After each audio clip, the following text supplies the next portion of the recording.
Hello, कसे आहात सगळे? आय होप सगळे मजेतच असतील. तर स्वागत आहे सगळ्यांचं आपलं पुन्हा एका नवीन व्हिडिओमध्ये. तुम्हा सगळ्यांचा आजचा दिवस सकारात्मकतेने भरलेला व आनंददायी असा जावो अशी साईंचरणी प्रार्थना करते. आणि आजच्या आपल्या व्हिडिओला आपण सुरुवात करूयात. तर आज सकाळीच मी व्हिडिओला सुरुवात केली होती आणि आज इतरही कामं आवरायला काढली होती. कारण आज स्वयंपाकाची कसलीच घाई नव्हती. आधीला सुट्टी होती आणि नाश्ता करून गेले होते आणि ते जेवणाला येणार नव्हते. तर जेवणासाठी फक्त मी आणि आधीच होतो घरी. तर पटकन काहीतरी बनवलं जाईल त्यासाठी आधी ही जी कामं असतात तर ती मी आवरून घेत होती. तर हा माठ कालच मी खाली करून ठेवला होता, पण परत संध्याकाळी भरून घेतला होता स्वच्छ न करता तसाच. पण आज सकाळी मग ते सगळं पाणी काढून टाकलं त्यातलं आणि तो स्वच्छ करायला घेतला. तर मिठाने मी हा माठ घासून काढत असते, त्यामुळे त्याची जी काही छिद्रे असतात तर ती ओपन होतात, त्यात हवा शिरते आणि त्यामुळे पाणी गार राहतं. हे बऱ्याचदा सांगून झालेलं आहे. तर आता थोडेच दिवस त्याचा वापर होईल. उन्हाळा म्हणजे जसंच पावसाळा लागेल तसं मी तो तांब्याचा माठ काढून घेते वापरायला. पण ह्यावर्षी हा नवीनच घेतलेला आहे, फार काही दिवस नाही झालेले, तर म्हटलं यालाच वापरूयात.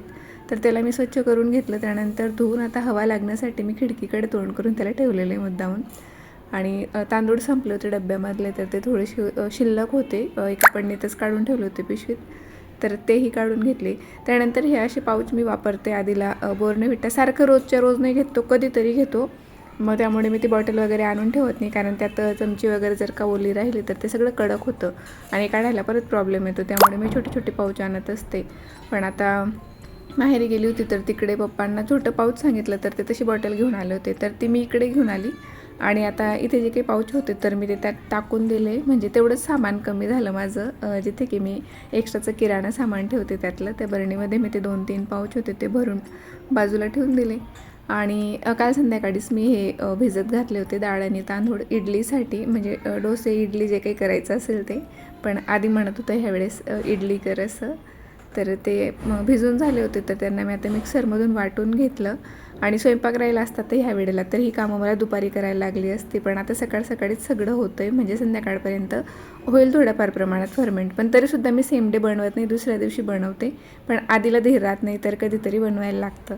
आणि हे जे पाणी निघालं होतं डाळ आणि तांदूळचं, तर ते मी नेहमी भाज्यांचं पाणी वगैरे जे काही असतं तर ते मी झाडांना घालत असते.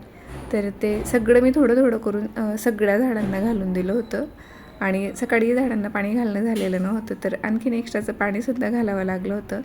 कारण दुपारनंतर ह्या गॅलरीत बऱ्यापैकी ऊन असतं, सकाळी नसतं, पण दुपारी ऊन असतं त्यामुळे. आणि आत्ता थोडं गार वातावरण होतं, तर एक्स्ट्राचं पाणीसुद्धा मी त्यांना टाकून दिलं होतं, जे की सकाळी टाकणं झालं नव्हतं त्यामुळे. आणि सकाळी एक 10 ते 11 वाजेपर्यंत इतकं छान वाटतं. सकाळी कोवळं ऊन असतं, पण आता उन्हाळा असल्यामुळे तेही सकाळचं कोवळं ऊनसुद्धा आपल्याला जास्त वाटतं. पण हिवाळ्यात खूप छान वाटतं इकडे. आणि नंतरून मात्र मग सावली व्हायला लागते आणि परत संध्याकाळी ऊन येतं, असं होतं. पण छान वाटतं आहे मागच्या गॅलरीत झाडांजवळ बसून जरा वेळ. तर त्यानंतर ही थोडीफार भांडी निघाली होती. आता जे काही डाळ आणि तांदूळ वाटून घेतले त्यांची होती, सकाळची नाश्त्याची होती आणि इतरही काही भांडी होती, तर ती मला घासून काढायची होती. तर ती आधी घासून घेतली मी. आणि माझं ना देवांचं तेल, म्हणजे देवांसाठी जे काही सेपरेट तेलाची बॉटल केली मी, तर बरेच दिवस झाले ते तेल संपलं होतं. तर त्यानंतर आम्ही जे काही खाण्यासाठी वापरतो तर त्याच तेलाचं दिवा मी लावायला लागले, म्हणजे त्याच बॉटलमधून लावायला लागली. तेल एकच असतं दोघं, पण बॉटल्स वेगवेगळ्या असतात. पण त्यानंतर मग ते 2-3 महिने झाले जे आम्ही भाज्यांसाठी वापरत होतो त्याच बॉटलमधून दिवे लावले जात होते. तरीही त्याच्यावर खूप जास्त धूळ जमा झाल्यामुळे खूप बॉटल खराब झाली होती. तर ती आज स्वच्छ करायची होती आणि इतका कंटाळा येत होता तिला स्वच्छ करायचा, कारण ती खूप जास्त खराब झाली होती. तर आज उद्या करत रोजच्या रोज ते काम पुढे ढकललं जात होतं. तर आत्ता मी पाणी गरम करायला ठेवलं आहे, ज्यामुळे की ते थोडं तरी जो काही चिकटपणा आहे तो कमी होईल आणि कमी मेहनतीमध्ये ते स्वच्छ केलं जाईल. तर पाणी गरम करायला ठेवलं आहे आणि गॅस कमी करून आलेली मी. तोपर्यंत कपडे धुवून झालेले होते तर ते वाळत घालते आता. आणि ह्या पुढच्या बाल्कनीमधला सगळा पसारा काढून झाल्यानंतर, म्हणजे पसारा नव्हताच काही फारसा, ओपनच होती, म्हणजे खालीच होती. फक्त हे आजूबाजूला ग्रीन नेट मी लावलं होतं उन्हासाठी, आणि खूप धूळ येत होती बाजूला काम सुरू असल्यामुळे. तर त्यासाठी ते नेट मी लावून घेतलं होतं. तर ते काढल्यानंतर इतकं फ्रेश वाटतंय. हवाई आता खूप खेळती आहे, उजेड खूप जास्त येतं, हॉलमध्ये खूप जास्त आता प्रकाश वाटायला लागला आहे. आणि कपडे खूप जास्त एक्स्ट्राचे जरी असले तरी आता दोघं बाल्कन्यांमध्ये मिळून मावतात. खरं तर एकाच बाल्कनीत पूर्ण होऊन जातात, एवढं काही रोजचे कपडे नसतात, पण बऱ्याचदा एक्स्ट्राचे असतात. सॅटर्डे संडेला खास करून जास्त कपडे निघतात. तर ते सुद्धा आता पूर्ण मावून जातात. आणि त्यातल्या त्यात एक प्लस पॉईंट असा ह्या बाल्कनीचा की इथे चिमटे जरी नाही लावले तरी चालतं. म्हणजे खूप जास्त हवा असली तर लावायलाच लागतात छोटे कपडे असले तर, आणि पातळ असले खूप हलके तर. पण हे असे काही कपडे असतात रोजचे, तर यांना ग्रिलमधून इकडनं तिकडनं टाकून जर का आपण समोरच्या बाजूला ओढून घेतले तर मग ते हवा जरी आली तरी पडत नाही, आणि पडले जरी तर खाली गॅलरीतच पडतात, कारण खाली सगळं पॅक केलेलं आहे त्यामुळे. आणि बाहेरच्या बाजूला मी त्यांना बाहेर काढतच नाही, आतल्या बाजूला ओढून घेते टाकल्यानंतर. पण आज खूप हवा वाटत होती आणि होते चिमटे, कपडे कमी होते म्हणून मी लावून दिले. त्यानंतर घरात आले तोवर पाणी उकडायला लागलं होतं, गॅस कमी केला होता तरीसुद्धा मला बराच वेळ लागला बाहेर कपडे वाळत घालायला. तर आत्ता हे बॉटल, आणि एवढं हे सगळ्यात कंटाळवाणं काम मला वाटत होतं आजच्या दिवशीचं. आत्तासुद्धा मला वाटत होतं की करावं की नको, कारण खूप जास्त ती खराब झाली होती. अक्षरशः स्पूनने त्याच्यावरचं तर तेल जे काही असं थिजल्यासारखं झालं होतं, घट्ट झालं होतं, तर ते काढायला लागलं होतं मला. आणि एवढी काळजी घेत होती मी या बॉटलची की कलर नको जायला, त्याच्यावरची डिझाईन नको जायला, म्हणून मी त्याला कधी दाराची घासणी वगैरे किंवा स्क्रबर असं हार्डवाला लावत नव्हती सुरुवातीला. पण आता खूप दिवस ती अशीच अडगडीत पडली होती आणि धूळमुळे त्याच्यामुळे एवढी खराब झाली, तर आज कसलाच विचार न करता मी त्याला डायरेक्ट स्क्रबरने घासून काढलं होतं. थोडीफार अशी भुरकट झाली ते आता, पण असो, स्वच्छ होणं महत्त्वाचं होतं. आणि ती अशी निघाली नसती की ती गरम पाण्यात टाकली असती तर ती मेल्ट झाली असती. पण त्यामुळे मी तिला थोडंसं हळूच वरच्यावर गरम पाण्यात घातलं होतं बॉटलला. पण त्याचं जे झाकण वगैरे होतं तर ते मी डायरेक्टली पाण्यातच टाकलं होतं गरम पाण्यात, तर ते घासून घेतलं. आणि आता असं वाटतं की ज्या दिवशी त्यातलं तेल संपलं त्याच दिवशी जर का CMD मी स्वच्छ केलं असतं तर एवढी ती घाण झाली नसती. एवढे हात दुखायला लागले होते माझे, कारण बराच वेळपर्यंत मी 3-3, 4-4 वेळा ती बॉटल घासली. त्यानंतर हे यांच्यावरचं आधी स्पूनने काढून घेतलं सगळं तेल वगैरे जे काही होतं ते, आणि मग त्याला परत स्क्रबरने घासून धुतलं होतं. तर ही अशी एक्स्ट्राची कामं त्याच दिवशी होतात सकाळी, ज्या दिवशी सकाळचा स्वयंपाक म्हणजे रिलॅक्स असते मी. एकतर आधी स्कूलमध्ये गेलेला असतो किंवा मग सकाळी पटकन स्वयंपाक झालेला असतो. आणि आज नाश्ता बऱ्यापैकी चांगला झाला होता, त्यामुळे करावं की नाही असं वाटत होतं स्वयंपाक. पण दुपारी 1 वाजेपर्यंत खूप भूक लागायला लागली होती, तर शॉर्टकटच बनवलं होतं मी, कारण मी आणि आधीच होतो. तर पिठलं बनवलं होतं मी दुपारी. आणि त्यानंतर घरातलं सगळं आवरून घेतलं होतं. किचन ओट्यावरचं आवरलं, ती बॉटल वगैरे सगळं आवरलं, आणि मग फरशी वगैरे पुसून काढली, टॉयलेट बाथरूम जे काही कामं राहिली होती ती आवरली. तोपर्यंत माठही छान असं वाळून झालेला होता, भरपूर हवा त्याला लागून झाली होती. आणि दिवसभर गार पाणी प्यायला लागतं म्हणून मी त्याला भरून घेतलं, नाही तर इतर वेळेला मी रात्रभर त्याला हवेत ठेवते. तर पण आता मला लगेच ते भरायला लागणार होतं, कारण संध्याकाळपर्यंत पाण्याची बोंब झाली असते. डायरेक्टली फिल्टरमधल्या पाण्याने मन भरत नाही प्यायला. तर आधी मी त्याला स्वच्छ म्हणजे फिल्टरच्या पाण्याने धुवून घेतलं. त्यानंतर नळी धुवून काढली, कारण इकडे तिकडे म्हणजे वरच असते ती ठेवलेली, रोजच्या रोज वापरात पण असते, पण तरीसुद्धा भीती वाटते त्याच्यावरनं काही गेलेलं असेल का काय असं. त्यासाठी मी ती धुवून घेतली. आणि थोडंसं पाणी त्यातलं मी म्हणजे सगळ्यात जणी करत असतील आता, थोडंसं पाणी मी असंच वाया जाऊ देते, म्हणजे ती धुवून होते आतून. आणि त्यानंतर मग मी माठात नळी लावली. आणि अजून थोडंसं गॅलरीत काम बाकीच होतं, हे शेंगा वगैरे निवडायचे होते, बाजारातून आणल्या होत्या तर. आणि हो, सकाळी अंघोळीच्या आधी हे एक महत्त्वाचं काम झालं आहे आज. जसंच मला माहिती पडलं की अहोंचं जेवण घरी नाही आहे, आम्ही दोघंच आहोत, तर त्यामुळे मी नाश्ता सॉलिड बनवला आणि ही कामं करून घेतली होती अंघोळीच्या आधी. तरी ही एवढी अशी कांदे होते, पण खूप लहान साईजमध्ये आणलेत अहोंनी, तर मी त्यांना मोठेही सांगितले, तर आणणार आहेत ते अजून 1-2 दिवसात. तर आम्हाला खायलाही भरपूर लागतात, तर होतील हे. तर ते कांदे आणि ते गवारच्या शेंगा वगैरे मी निवडून काढले होते सकाळी. आणि मग त्यानंतर बाकीच्या कामांना लागले होते आंघोळ वगैरे करून. आणि सकाळी लवकर सुट्टी असून सुद्धा आज लवकर जाग आली, तर मी उठून घेतलं होतं, आणि त्यामुळे माझं 1 वाजेपर्यंत एवढं सगळं काम आवरून झालं होतं. आणि आत्ता मात्र खूप भूक लागली होती, तर इथे मी आता पिठलं बनवत होती. आणि आधीलाही आवडतं असं अधूनमधून कधीतरी दुपारच्या वेळेला बनवलं तर. पण आज माझ्याच्याने त्याला चुकून विचारलं गेलं की तू खाशील का रे, असं जर का आपण मुलांना विचारलं तर ते मुद्दामून मग ते त्यांचं काहीतरी वेगळं चाललेलं असतं. आवडतं त्याला मला माहिती आहे, पण मुद्दामून आढवपणा की मी नाही खाणार, मला आवडत नाही, असं तसं. आणि जसंच पिठलं झालं तसं स्वतःहून पापड घेतल्याने भाजायला लागला. आणि खूप छान पापड भाजतो तो, अजिबात असं जडू वगैरे देत नाही, त्याला आवडतं भाजायला, ते काम करायलाच आवडतं त्याला. त्यानेच वरण पापड काढले आणि भाजून घेतले. आणि ती मी त्याला सांगत होते की सगळं चांगलं आहे तुझ्यामध्ये, तू सगळं मला मदत वगैरे करतो, पण नको त्याने सगळे खाऊन टाकली आहेत. डॉक्टरांनाही दाखवून झालेलं आहे लहानपणीच. डॉक्टरांनी काय सांगितलं होतं आता मला आठवत नाही, पण कसलं तरी कमी सांगितलं होतं आणि त्यामुळे तो तसं करत होता. बरंच काय प्रयोग करून झाले होते. मध्ये खूप लहान असताना मी त्याच्या हातात हँडग्लोव्हसुद्धा घालून ठेवायची, पण तरीसुद्धा त्याची ती सवय गेली नाही. अजूनही अधूनमधून तो तसं करत असतो. लक्षात आलं की मग थांबतो. तर ते मी त्याला सांगत होते की तू ते नका तोंडाने नको कट करत जाऊ म्हणून.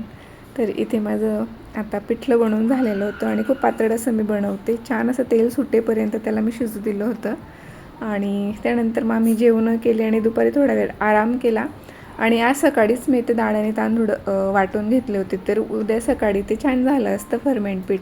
पण आधीला अजिबात राहत नव्हतं, एवढंसंही त्याला धीर नव्हतं. त्याचं म्हणणं होतं की आत्ताच कर, मला आत्ताच खायचं आहे. आणि मी आज सकाळपासून खूप दमले होती, माझी अजिबात इच्छा नव्हती. पण तो बोलला की मी तुला मदत करतो हवं तर. मग मी त्याला म्हटलं की फक्त चटणी आणि इडली करते, तर त्याचं म्हणणं होतं की नाही सांबार पण कर. तर त्याने मग सांबार करायचं आहे म्हटलं तर कर मग मला मदत. तर त्याने कटिंग वगैरे करून दिली होती, कांदा टोमॅटो. आणि इथे तो काय सांगत होता, हां आईस्क्रीमच्या डब्यामध्ये तू हे ठेवतं का कोणी चिंचा वगैरे. अर्धा वेळ तर त्यात मटर असतं, अर्धा वेळ चिंच भरून ठेवते, आईस्क्रीम कधी ठेवते असं तो म्हणत होता.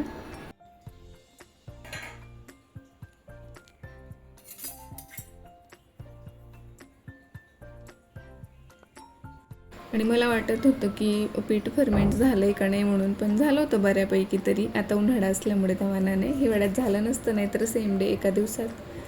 तर ते बघून जरा बरं वाटलं की छान बनतील इडल्या. नाही तर माझा अजिबात मूड नव्हता, कारण ते असे सॉफ्ट नाही बनत, मग खूप हार्ड बनतात त्या इडल्या. किंवा मग त्यांच्यात सोडा वापरायला लागतो किंवा मग इनो घालायला लागतं, आणि तसं केलेलं मला आवडत नाही.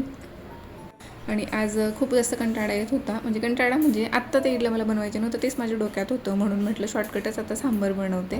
तर तो मला तेच सांगत होता की नीट बनव बरं का, एक तर तुझं मूड नाही चांगलं लागायला पाहिजे असं तो मला म्हणत होता. तुला एवढी सगळी मदत मी करते, तर फक्त चांगलं बनव मम्मी, पूर्ण मनाने बनव, मनापासून बनव, असं तो मला म्हणत होता.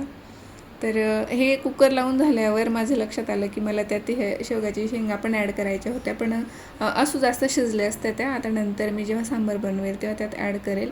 आणि आज बटाटाही घालायला मी विसरली, कारण आधी इतर कुठल्याच भाज्या खात नाही सांबारमधल्या, पण शेवगाची शेंग आणि हे खातो, बटाटा खातो फक्त. बाकी गाजर वगैरे मी बऱ्याच काही गोष्टी टाकायची, तर तो ते खात नव्हता. तर त्यामुळे मी आता बरेच दिवस झाले प्लेनच बनवते. आणि मूड असेल तरच भाज्या खातो त्यातल्या, नाही तर फक्त वरचं पाणी पाणी तो घेतो. त्यामुळे मी इतर वेळेला तर काहीच घालत नाही, कांदाच घालते फक्त आणि टोमॅटो घालते. पण आज म्हटलं शेवगाची शेंगा होत्या घरात, तर ते घातल्या. आणि त्यानंतर बटाटा घालायचं होतं, पण ते विसरले मी त्या वेळेला. आणि इथे आता पाणी ठेवलं होतं मी स्टीमरमध्ये, इडलीचं जे पात्र होतं त्यात. तर इडल्या आता लावून घेतल्या मी. आणि अहो म्हणत होते की मी फक्त इडलीने माझं होणार नाही, मला एखादी चपाती करून देतात त्यांच्यासाठी, ते केलं. आणि हे एकाच याच्यात मग आम्हाला झालं होतं, मला आणि आधीला दोघांना.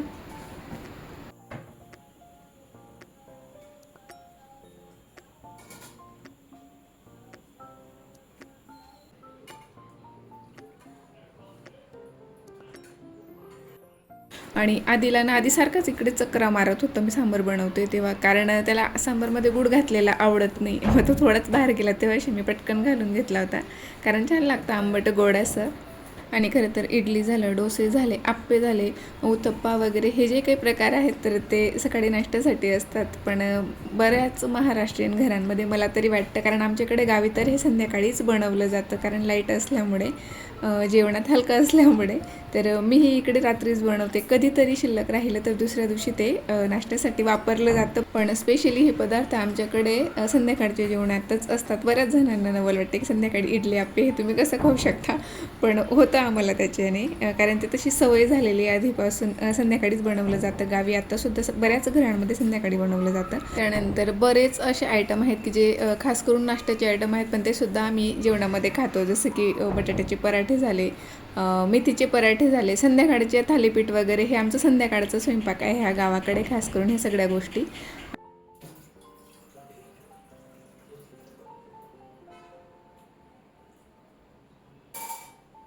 आणि सांबार किती छान, आणि कसंही बनवलं तरी आदिला आणि त्याच्या बाबांना पाणी पाणी म्हणजे पातळ असतं तर तसंच खूप आवडतं, आणि बाहेरही तसंच मिळतं पातळ.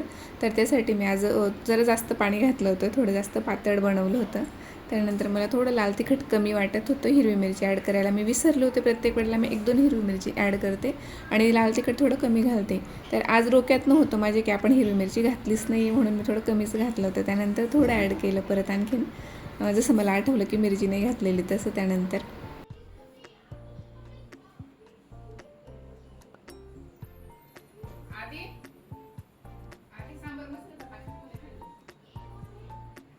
आणि सांबार मसाला होता माझ्याकडे, पण तो काचेच्या बरण्यांचं सेक्शन जेव्हा मी आवरलं तेव्हा मला वाटतं थोडी बॉटल त्यातून ओली असावी आणि तसंच मी त्यात टाकून दिलं होतं, तर तो खराब झाला होता. तर ते काढून घेतलं मी, म्हणजे फेकूनच दिलं डायरेक्टली आणि बॉटल धुवायला ठेवली आणि आधीला नवीन घालून मसाला आणायला पाठवलं होतं सांबारसाठी. आणि माझ्या आधीला हे असे पदार्थ एवढे आवडतात, साऊथ इंडियन सगळे आयटम त्याला आवडतात, फक्त उत्तप्पा वगैरेच खात नाही. तो डोसे त्याला खूप आवडतात, मेदूवडे आवडतात, इडली, आप्पे हे असे पदार्थ त्याला खूप आवडतात. आप्प्यांमध्ये सुद्धा त्याला प्लेन आप्पे आवडतात, भाज्या वगैरे काहीच टाकायला नको. तर त्याच्यासाठी ते तसं बनवायला लागतं थोडंसं. आणि ज्या दिवशी असा काही स्वयंपाक असतो त्या दिवशी तर तो सुपर एक्सायटेड असतो. जे काही काम सांगाल ते पटकन ऐकतो. लगेच जाऊन मसाला आणायला गेला खाली, त्याच्या स्वतःकडचे पैसे घेऊन गेला. मी पैसे देत होते तेही त्याने नाही नेलं, की म्हणजे त्याला तर डॉलर कलेक्ट करतो आहे तो 20-20 रुपयांची. तर तो त्याने त्याच्याकडे ठेवला आणि त्याच्याकडे नोट असेल बहुतेक, तर तो त्याने हे आणायला गेला, मसाला आणायला गेला. तर इथे इडल्यांची आपली एक बॅच झालेली होती आणि एवढंच काय ते मला बनवायचं होतं. आता बघूया उद्या सकाळी वगैरे. तर ते मी आता काढून घेते आणि मी तुम्हाला ही एक इडली अशी आतून मोडून दाखवते. अगदी मऊसूत अशी इडली झाली होती आणि खूप जाळीदार झाली होती. सेम डे नाही तर अशा बनत नाही इतर वेळेला, पण आज जरा जास्तच गरम होत होतं दुपारी, तर त्यामुळे खूप छान अशी इडल्या झाल्या होत्या. तर आजचा हा व्हिडिओ मी इथेच थांबवते. आवडला असेल तर नेहमीप्रमाणे लाईक, शेअर आणि सबस्क्राईब करायला अजिबात विसरू नका. पुन्हा भेटू एका नवीन व्हिडिओमध्ये. तोपर्यंत आनंदी राहा. व्हिडिओ शेवटपर्यंत बघितल्याबद्दल धन्यवाद. बाय.